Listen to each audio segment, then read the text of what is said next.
We live in a culture in which there's a complete breakdown of family life. The statistics are staggering.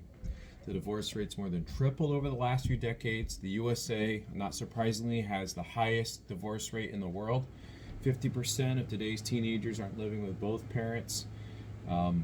David Blankenhorn, years ago, wrote a book called Fatherless America, Confronting Our Most Urgent Social Problems. And we're seeing a lot of that come to light and the fruit of that. So we're really in a post-Christian culture, producing a generation of children, even in our churches, of children who know little of the security that comes from two parents, from being founded on lifelong commitment and a stable faith grounded in the scriptures. And there's a majority in American evangelicalism of children not continuing in the faith. And the question arises, what can we do? And so we're going to begin a 5-week series here on passing on the faith to the next generation, beginning this Sunday in session 1 in 2 Timothy.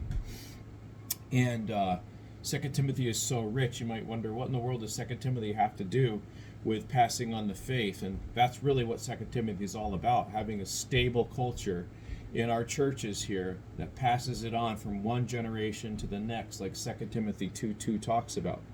So Paul wrote to Titus and to Timothy to give them instructions on how to establish the churches and keep them on course over the long haul.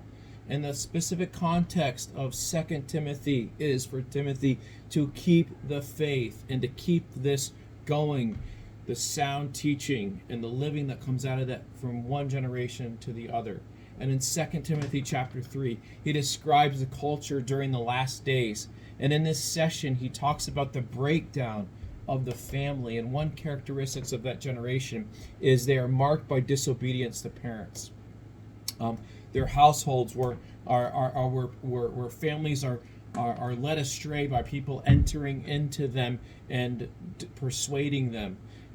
There's a whole set of individual characteristics that mark this culture of rampant individualism, independence from God and from God's community, a culture that's selfish, that's driven by money, that's lacking personal disciplines and controls, that's destroying the lives of others, that has a single focus of seeking personal pleasure. And is not that the description of what we see today? And the results of that, the breakdown of the family in the wake of unbridled pursuits of interests and pleasures focused on the individual. And then in 2 Timothy 4, verses 1 through 4, there is a prediction that Paul says that many will fall into the ways of this culture, and they will not want to listen to the teaching of the sound doctrine, the apostles' doctrine that was passed on here based on the foundations of the faith. Instead, they're going to find teachers who will adapt the message to what they want to hear, who will twist what God says to their itching ears. And the successful teachers, those who gain the largest response and have the most influence of the culture, will be the ones who tell the people what they want to hear. And they'll water down the message, or they'll change or twist or distort. And so Paul warns Timothy in 1 Timothy 6:6, preach and teach these principles. And in 2 Timothy 4:2, preach the word in season and out. But the question arises, well, where does this fall in the faith of our children?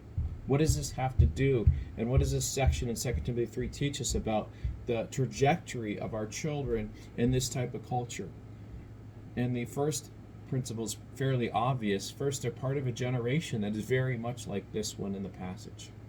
Not wanting to respond to what they need to hear, rather what they want to hear.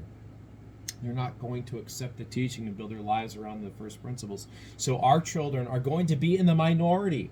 And it will take exceptional strength and persistence and trust and faithfulness to God's word to build their lives on his teaching. And secondly, they need to be taught these things from childhood, as Timothy did. Timothy's foundations ran deep. He learned of his faith from his mother Eunice, his grandmother Lois, in 2 Timothy 1:5. Then Paul comes along, probably while Timothy was still in his teens, and he takes him under his wing. And he helps continue to establish him, takes that father role, even calls Timothy my son in the faith. And then the third thing is our children need to be challenged to continue in this faith. Timothy was a young leader. but he needed to continue to be challenged in the teaching, because the temptation was still there, even with Timothy as a grown young man, to be affected by the culture and to fall into the failure of continuing in the faith. And this is the truth here. It's difficult to keep the faith alive and develop from generation to generation. This is why God gives us power of a sound mind and of love. So there's 3 generations here. There's Timothy's grandma, Lois, his mother Eunice, and there's Timothy. And Paul reaches back in 2 Timothy, all the way back into Timothy's spiritual roots, his childhood. And he reminds him here of the learning of the scriptures, the Old Testament scriptures here, as the core of his ability to continue with the faith by the power of the Spirit. He learned the scriptures where? Within the context of the family. And as a spiritual discipler and mentor to Timothy, Paul simply built upon the foundation that was laid by his family. And if we're going to reverse the exodus of children from our churches and from the faith and build strong churches that multiply, we have to build the scriptures into the lives of our children from childhood. So thanks for taking the 6 minutes and 30 seconds to watch this video from the darkness of my basement on a dingy day. And God bless you here as we study that. I want you to join us here and engage for this next generation. They're worth it, and the faith is worth it, and Jesus Christ is worthy of his suffering.